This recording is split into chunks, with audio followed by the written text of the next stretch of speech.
All right, good afternoon. We'll go ahead and get started. I know this is the last session of the day, so most of you are probably quite tired, ready to go home or back to your hotel and take some rest before you get back in here tomorrow. So we'll try to make this a little bit of a fun journey. I am Sri Ilaprolu, part of AWS public sector team. I lead our IoT activities worldwide. More than me, it's the customer that's up here on stage that is going to be talking to you about some really interesting things that they're doing using IoT, AI, and some of the other projects. So before I proceed, I want to go ahead and introduce Dr. Matt Berryman from University of Wollongong out in Australia.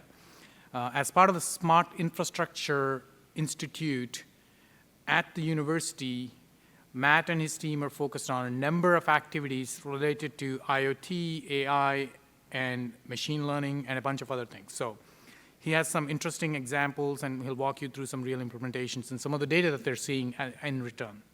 So what I'll do is quickly introduce the basics of some of the services that Matt will get into so that you guys at least have orientation as to what those are. So very high-level question. This is something that we always start with, which is if you are able to measure everything in the world, everything being what you really care about, what problems are you able to solve, or what innovation can you do with that data, right? So that's really when we look at it, IoT in our world at the AWS side is if we can enable customers to measure what they would like and make it easy, make it secure, make it cost-effective, very simple to do, what kind of innovation will that generate and drive? So that's really the focus. I mentioned earlier, I'm part of the public sector team. I work with customers in education, government, across the board, state and local, city, municipal, federal, defense, intelligence, all over the world. In addition to that, we also work with not-for-profits, NGOs, institutions like American Red Cross, American Heart Association, and so on and so forth. So when I talk to customers around the globe, one of the things when we talk about IoT or smart type of solutions, I'll pop up some names up here on the screen, and some of these may be familiar to you. These are general industry terms that get used quite a bit in the marketing lingo. Smart transportation, smart health, smart cities, smart utilities, right? And then more recently, we're starting to see the concept of a smart nation. Now, a city becoming smart, a number of cities becoming smart, now start aggregating the data and doing it at a much more regional and a global level, at a national level at least, is where you get into smart nation. The idea of a smart nation. Number of examples in that space that you can look up as well. Stepping back, what is a smart solution? This is very, I guess, at a very basic level, there are three components that make up a smart solution, no matter which industry you're in, no matter what you're trying to do. On one side, it's the inputs, the data that you're getting from sensors, from existing data sources, from external feeds, open data systems, you name it. Some of this data you already have in your systems. You may or may not be using it in that way. And more, you're starting to see sensors being deployed to collect more, even more data, right? At the end of the day, the reason why you're collecting all of this data is to do something with it. Either you're storing it and more than likely processing it, analyzing it, some that in real time, and in other situations, you're doing asynchronous or offline after the fact. But the whole point is you're collecting the data to analyze it and extract insights out of it. And that's really when it translates into using that insights that you have derived and improving your processes. In the public sector space, when you talk about improving a process, it could be cost reduction, right? I'm operating my city or my operation in a much better cost model. Or I'm providing better services to citizens, more innovative, more advanced, more agile, responsive capabilities to citizens. Or it could be sustainability, energy efficiency, quality of life, environmental impact, those sorts of initiatives. If you go into the commercial space, that's where you get into items like better products, more feature-rich products, and so on. Once again, data is at the heart of all of this. On AWS, there are a variety of solutions that can be leveraged for building pretty much anything that you would like to do when it comes to smart solutions. I mentioned earlier, smart solutions will involve ingesting data, processing that data, and perhaps in order to process, in some cases, you have to store the data somewhere. Once you process it, you're probably going to take some actions off of it.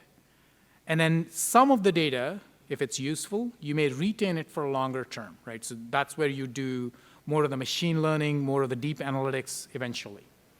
So as you can see on the screen here, services for a variety of use cases, whether if you look at, for example, just storage and databases, a wide variety of platforms and services available in that space.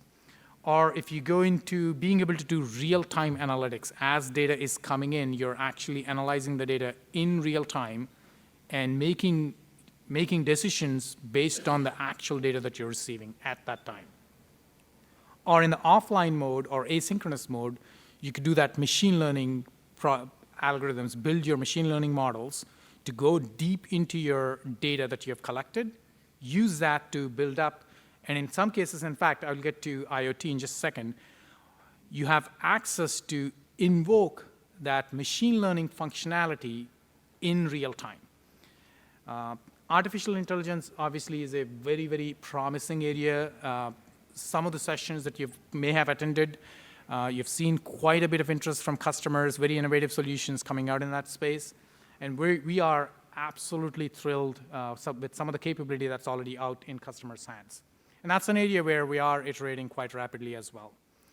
And then IoT, which is much more closer to my heart and my daily function, is once again enabling customers to connect their disconnected or unconnected or non-connected devices, sense information at the edge, whatever in your definition that edge could be. It could be deployed in the field, it could be in your building, it could be way out and on the rural areas as well. So whatever your edge happens to be, you're able to collect the data, transmit that data securely into the cloud using AWS IoT service, receive that information, intercept that information real time, process real time, whether it's alerting mechanisms, whether it's triggering machine learning functions or triggering Lambda functions, which some of you probably are familiar by now, is our serverless compute service, so that you can do much, much more complicated processing in real time.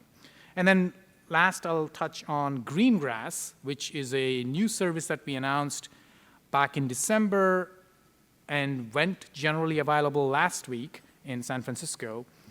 This service will allow you to extend your IoT processing down to the edge.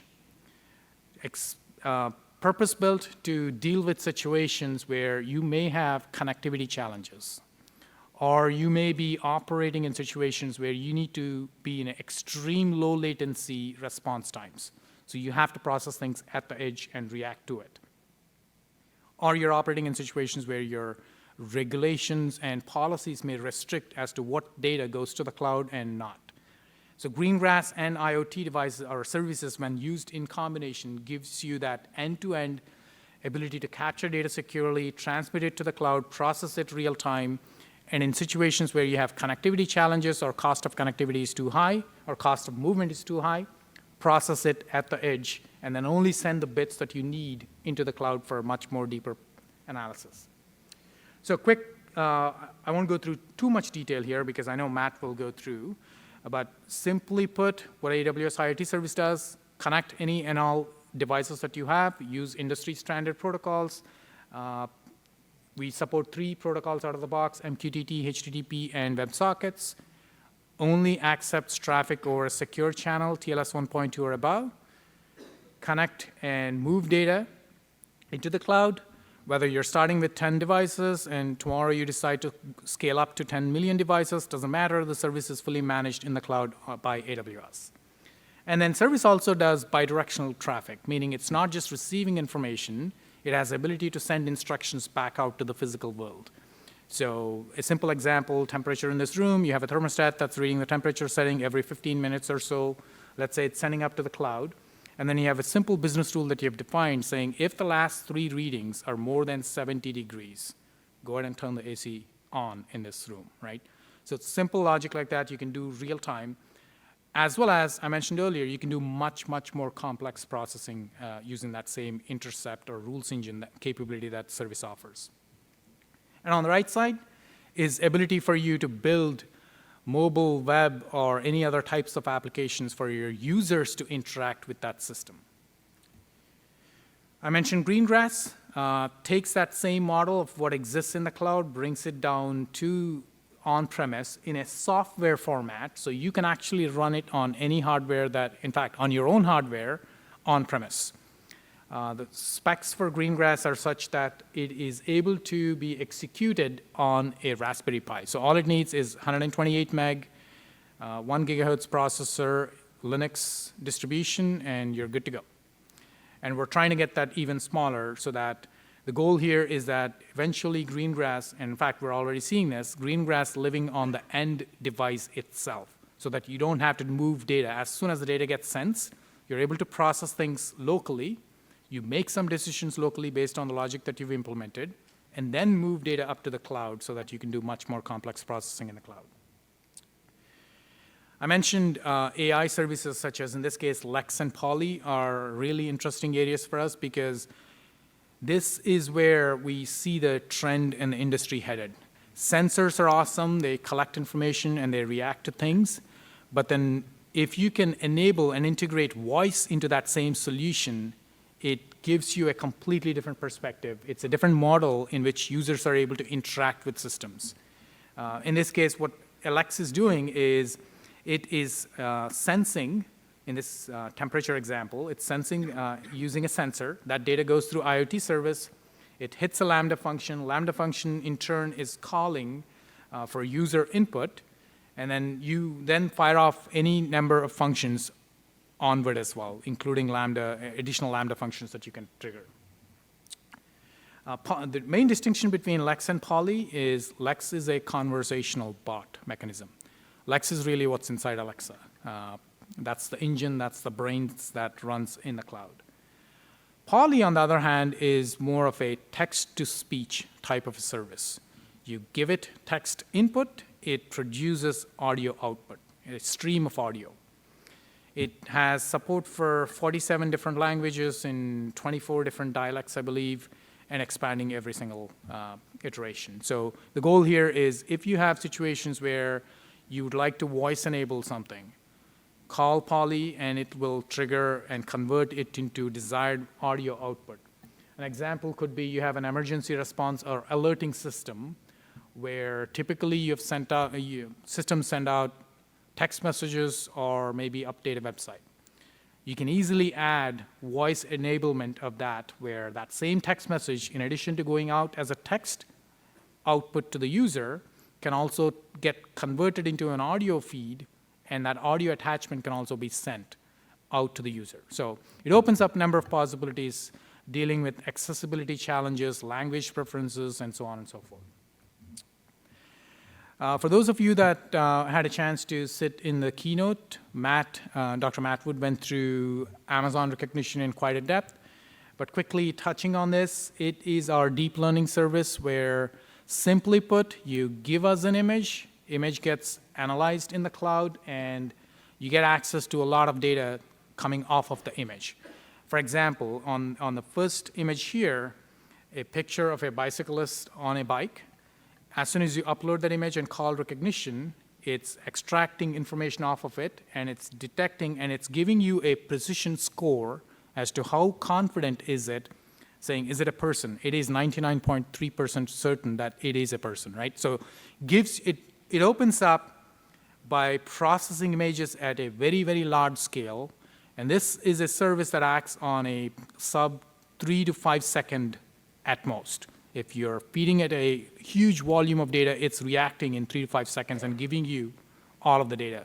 It's an API-driven service in the cloud, so you can incorporate this into any and all types of applications that you're building. Second image there is the facial analysis. Once again, there are many, many use cases where you may want to do analysis of the face and get the predictability score on that. Third one is a comparison of faces, once again, doing image matching type situations. And the last one is more of the recognition concept, where being able to pick up a source image and go through a catalog of other images that you may have access to and do a face recognition of where else is this person in that entire catalog. This is, once again, a really interesting service for us, and customers are using it in a variety of ways, and Matt will go through that as well. At the end of it, I mentioned analysis of data that you're collecting is massively important. That's really all the value that you're going to be looking for. And AWS has a number of services that are purpose-built, that you have a choice to freedom to pick and choose the service that's appropriate for your particular needs. Last slide before I hand it over to Matt is we are seeing this convergence. I mentioned earlier the convergence of sensor-based solutions, IoT solutions, along with voice going into that same solution. In this example, traditional IoT system at the bottom where sensors are picking up data, they're moving it into the cloud using IoT services, Lambda is being used as well, you're processing the data. Let's say that's an existing system. You can very easily voice enable that. In this case, they're using Amazon Echo or Alexa service. Because Alexa skills can trigger Lambda functions, you now have ability to reach into your account, into your data sets, and either query or trigger changes to happen. An example could be I can ask Echo saying, what's the fuel level in my car, right? So it goes to the data store where that data has already been sent up through OBD2 up to the cloud, and it can retrieve that information and give you that information. Or in other cases, I can say, hey, go ahead and start my car. Now it's triggering things to happen by going in reverse, going to the IoT service, changing the device shadow, and that in turn actually touches the physical objects and changes things in the physical world. So anyway, all of this is good, but one thing that sometimes customers have already asked us is, this is good for simple business transactional type systems, but what about mission critical systems, right, where life and death matter? So that's really where I want to invite Dr. Matt to go through and explain what they're doing.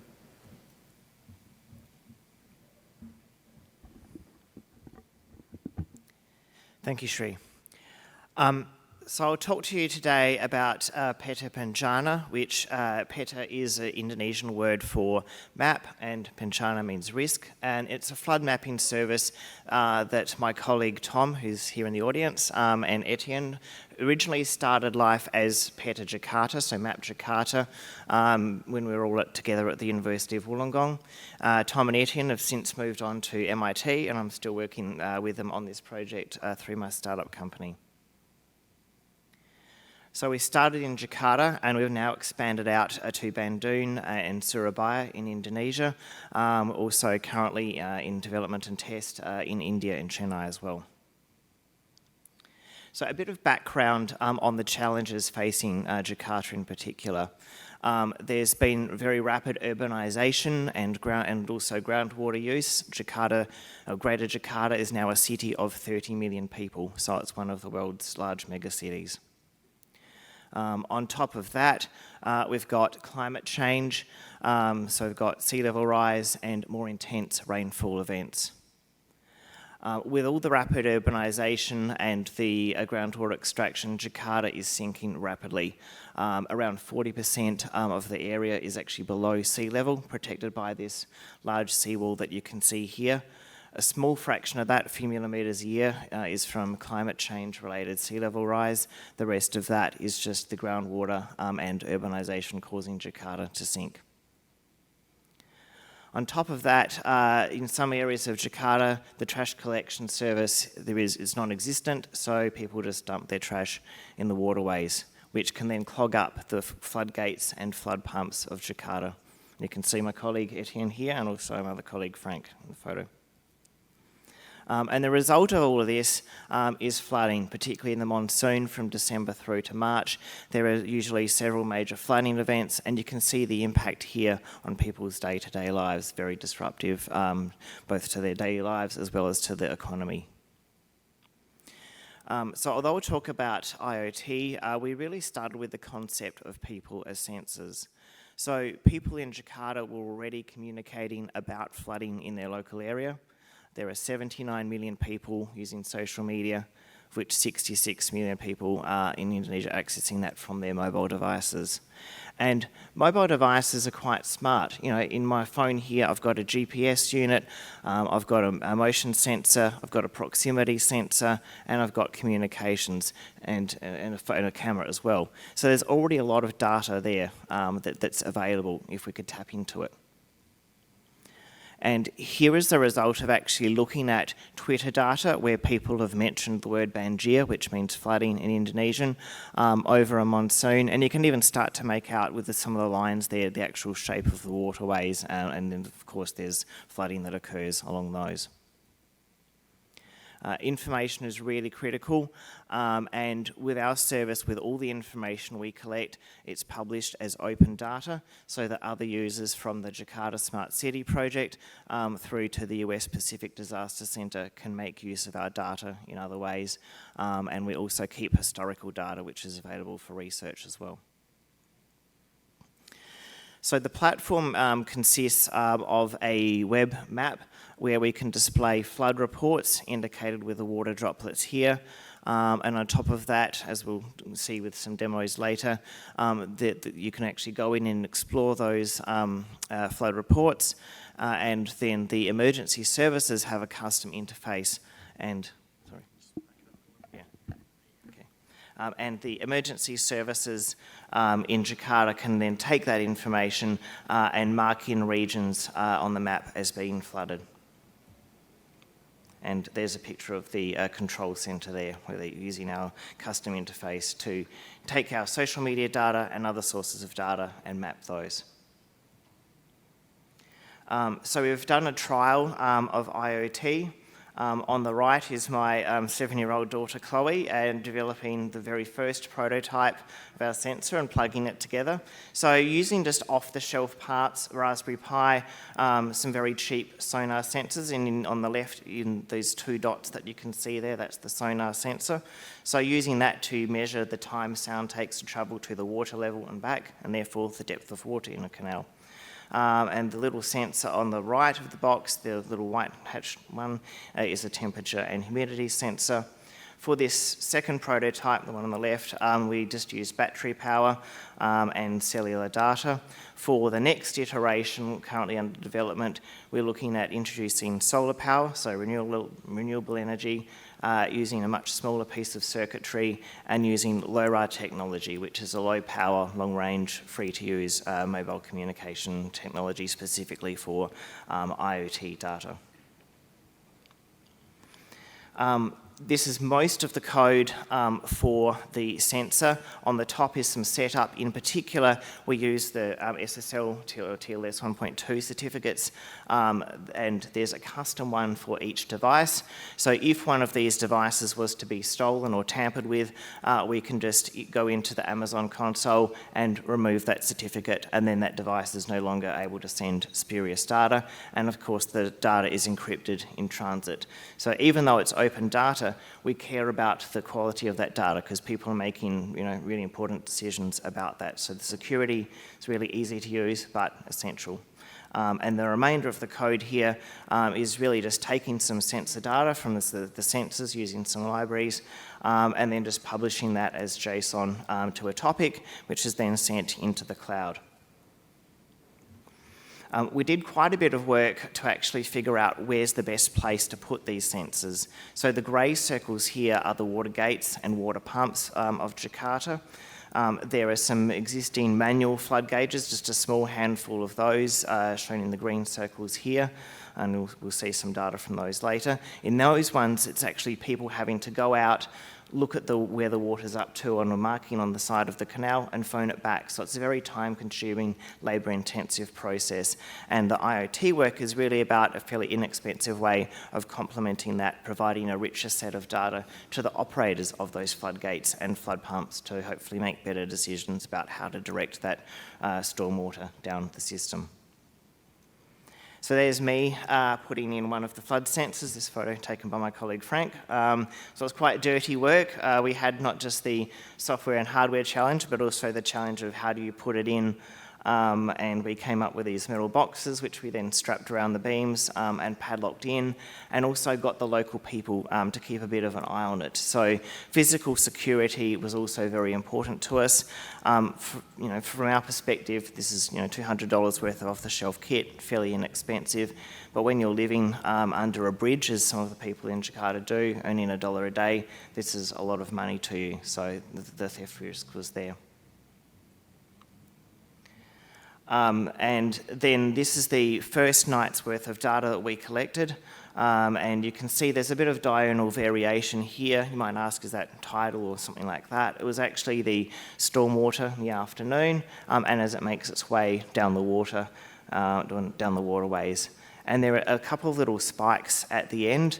If we go back, you can actually see there's a lot of trash and pontoons and other things that float down the river, and those spikes were, we think, the result of that. And we realised also if someone was to stand under there and try and remove that device, we'd actually get an even larger spike. And using services like AWS SNS, we could even do some alerting to alert people about the theft of these, as well as any major changes in the waterfall that need urgent action. So we also captured the temperature and humidity, temperature in centigrade, sorry about that, I didn't recognise these slides. And as you can see, it's very hot and humid all the time in Jakarta. So this was the second site that we put the sensor in and collected some other data.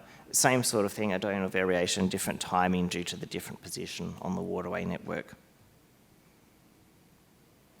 On top of IoT, we've also been exploring the use of augmented reality for IoT. So you can see on the top here, there's a little sticker with some funny patterns on it. It's a bit like a QR code.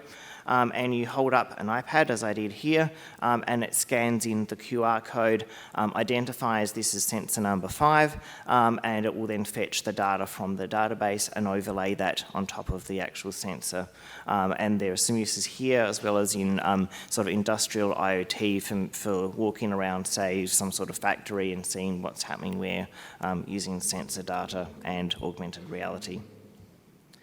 And Tom here did most of the work on this watch app as well. So this was about providing people with a quick way of just looking at their wristwatch and seeing where the flooding was around there using the open data sources that we had available. So a little bit of backstory about how we got into doing some of the AI. I was at the Sydney Summit earlier this year and listening to one of Vogel's talk about the superpower of AI and Rekognition. I thought, well, that's really cool. You can do some pretty powerful stuff there. What could I do with it? And I thought, since we're actually collecting a lot of image data in our reports, and during a major flooding event, there could be thousands of reports that the emergency operators are going through, maybe I can use AI to assist those operators in finding the images where there are people or vehicles in particular affected by flooding to prioritise those.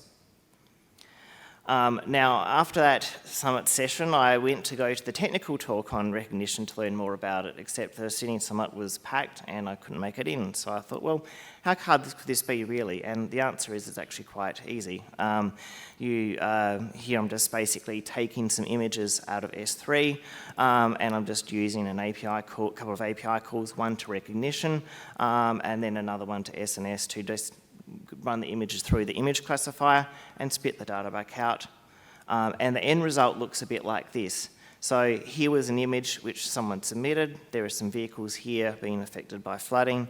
And you can see that image Rekognition finds that there is an automobile there that's in that scene. So that could then be prioritised for faster action by emergency authorities.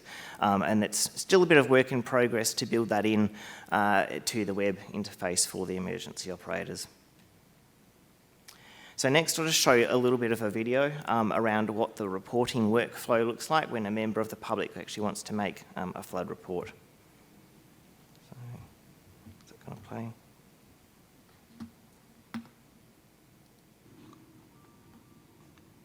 So I talk to the bot, in this case the Facebook Messenger bot, and I tell it there's flooding.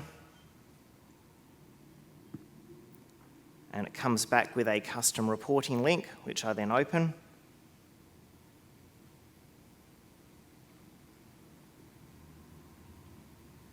I had GPS turned off, but that's not actually a problem because I can always manually pick my location if I don't have GPS on that device. I then set my flood height, and I can also upload a photo.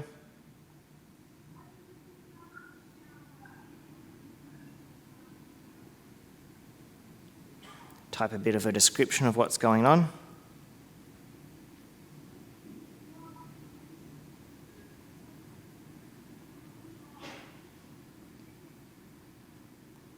And I submit that report. And then I get a message back with a custom link to my individual report, which I can then open, and also share this with my friends and family to let them know there's flooding near me. This is then available along with other flood reports on the map, and you can see all the details here on the map. You can see I also get, because I'm an operator of the website, my image recognition email.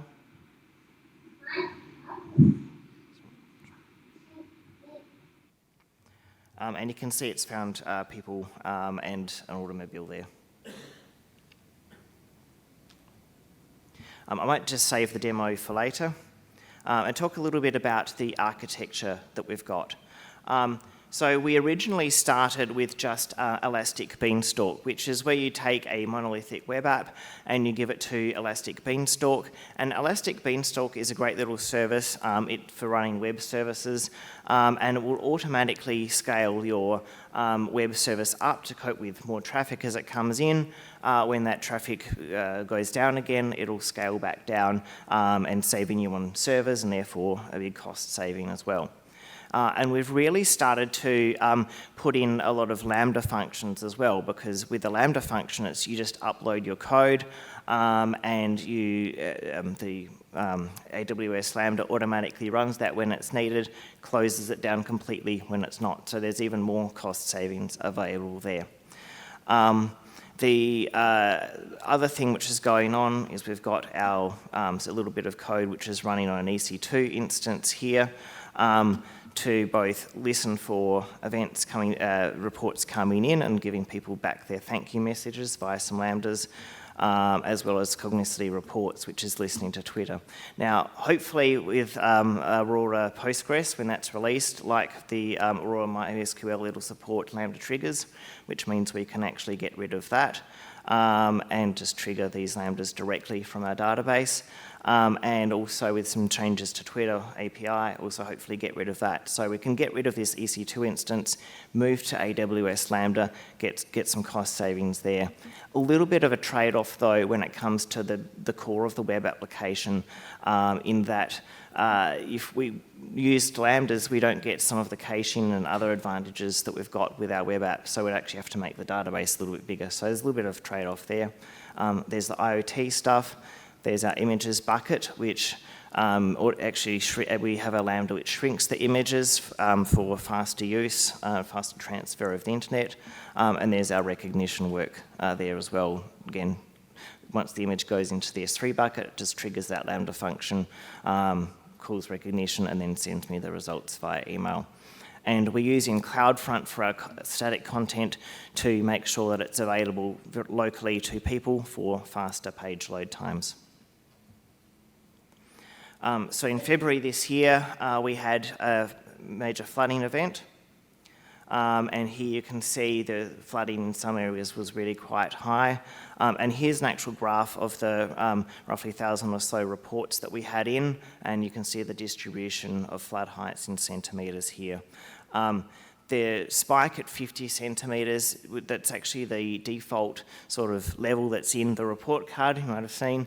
And so we think that's just people just skipping past and not putting the data in there. So we sort of ignore that a little bit, and the other distribution, we're fairly happy with that. And you can see here we went from typically on a dry day maybe having a few reports and 1,000 users to having 250,000 users and over 500,000 page views during that flooding event. And then this is some metrics out of Amazon CloudWatch where you can actually see our Elastic Beanstalk is scaling up the number of web server instances up from 2 as our minimum up to 8 and then back down again. There's a lot of caching there that's happening. Although it's a real-time app, we do cache it for a minute, cache stuff for a minute or two. And so the actual result on our T2 size database server is only just a couple of CPU percent. So there's a lot of caching that actually happens on that web layer. And once that flood event was over, we go back to having just a couple of web servers, and it really does become quite cost-effective. So as I mentioned, we're also now working in India and currently have this site in dev and test. And we also have tailored the report cards to capture not just flooding events, but also flood preparation work, things like trees or flood preparation works that are going on as well. And with our reporting system, we could also tailor it to capture things like fires, earthquakes, etc., the whole range of different disasters.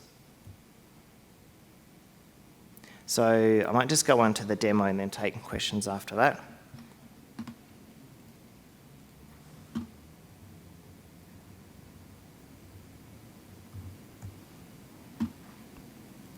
Just give me a second to load up the tabs.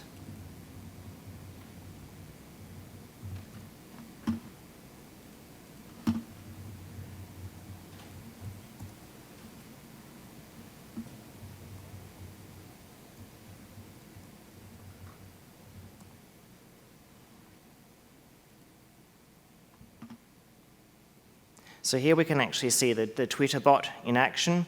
So I'll just go to the full set here. So there are a few people, my colleague Tom and also the AWS Gov, who've tweeted about us and tagged PetaBencana. Because the service has been tagged, they actually got a link to report, and then, they mentioned the word flood as well. So if you tag PetaBencana and mention the word flood, you get that flood reporting link. The other thing which happens on Twitter as well is if you're geolocated in one of our supported cities in Indonesia, or you have your profile location set to one of those locations, and you mention the word Banjir, you get back this little hello message once per user. So we keep track of all the people we've seen and only send them this sort of ad once. We don't want to spam people. And we've got a little animated GIF which explains how to use the service as well. So here, tweet Banjir at our service. So there's that happening as well.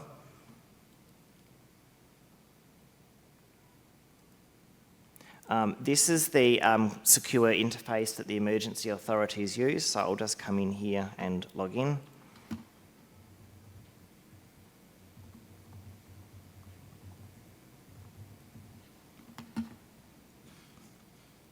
This is on the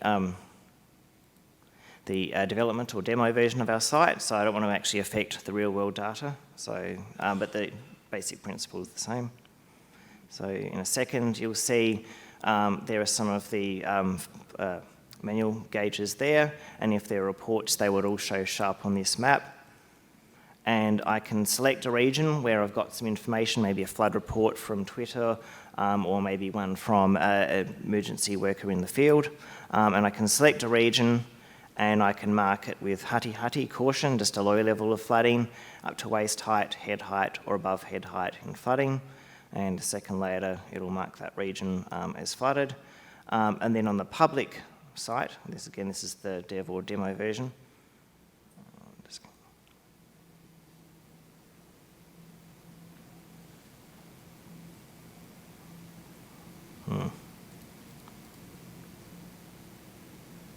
Trouble of doing live demos.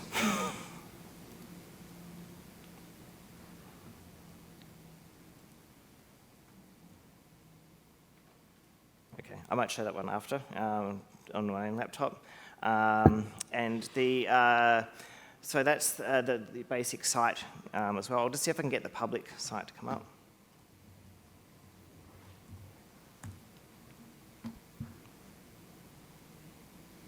Yep. So I select one of the 3 cities, and I can come in if there are reports, as we'd see, there'd actually be those little circles there. The colour regions would show up, and I can also get the manual flood gauge readings come in like this. And if I go to the demo site I did yesterday here of one of my flood sensors,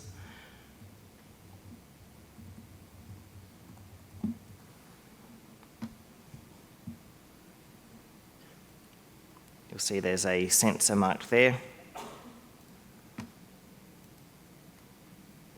And I can see the graph of the IoT sensor data in a similar manner.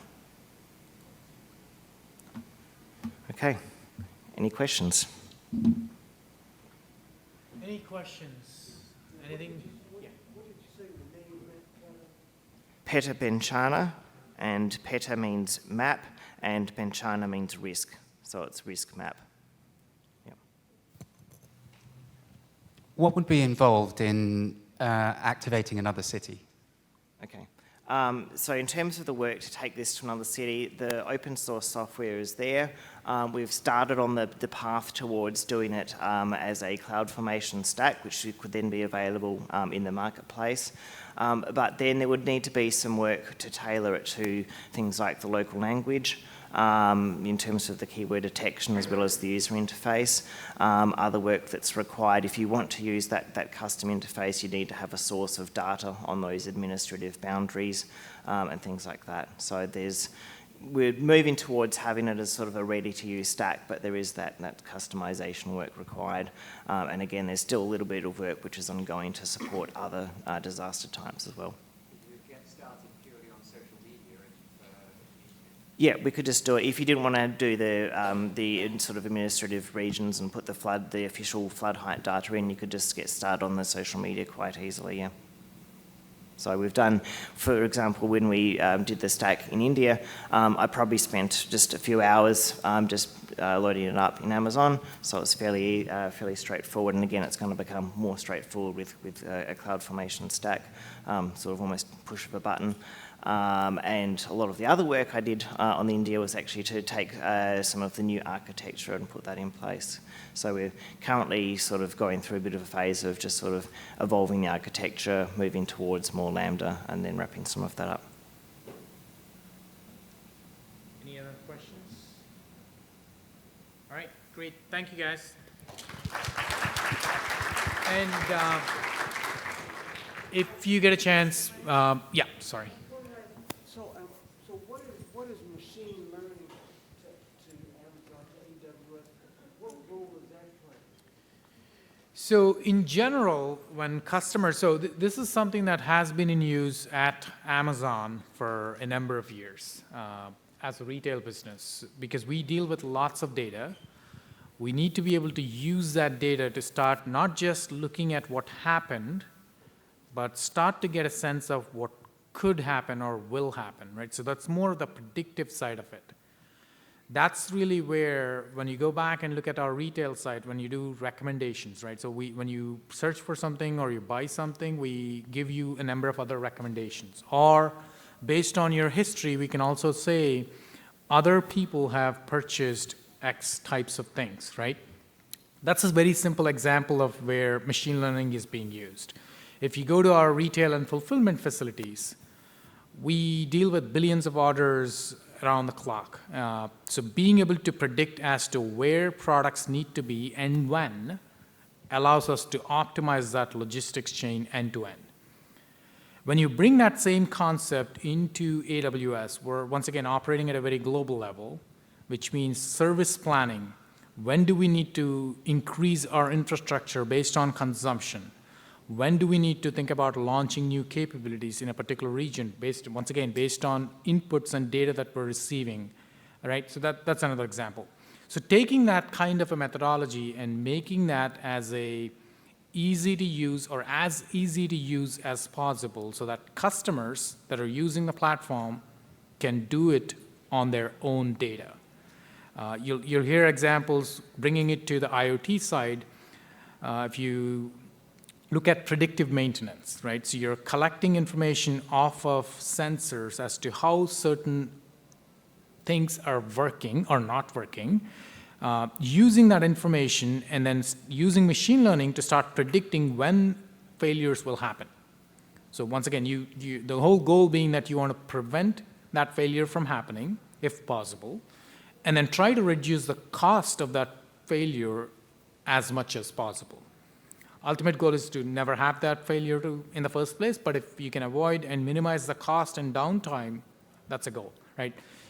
If you go into the retail or commercial aspects and sides of the business, you look at the retail industry trying to use machine learning and has been using machine learning for a number of years, where they're able to predict how much stock do they need to hold in stores versus not, or how can they predict foot traffic based on historical data that they have access to. So that's really I guess the methodology that we use is simplifying the service so that you don't necessarily have to have a team of data scientists and machine learning experts in your own company in order to leverage machine learning capability. So, I mean, there's like neural nets, right? Is that in some way, come into that? I mean, maybe that's one, I guess, platform for doing that type of thing. So you're getting into more of the deep learning space now, where multiple technologies are at play. Yeah. Of which neural nets might be one. Right. Right. But the main thing is that you're learning the environment, learning the context, Mm-hmm. trying to make predictions. Right. Yeah. I mean, Rekognition is a good example where by just giving it is diving deep into the image, pixelating it, and figuring out what's happening on that image without knowing anything about the image, right? And then coming back with, and in fact, using machine learning in the background to figure out what's the probability of this object being a bicycle, right? It's using all of that based on the data that it has over time, coming back in return within 3 to 5 seconds and giving you all of that data. That's where you're getting into beyond machine learning, you're getting into much more deeper learning space. Okay, sure. And I know if you get a chance, complete the survey. And I don't know if you've already heard, anyone that does 3 surveys or more is getting an Amazon Echo. So go for it. More surveys, the better. Thank you.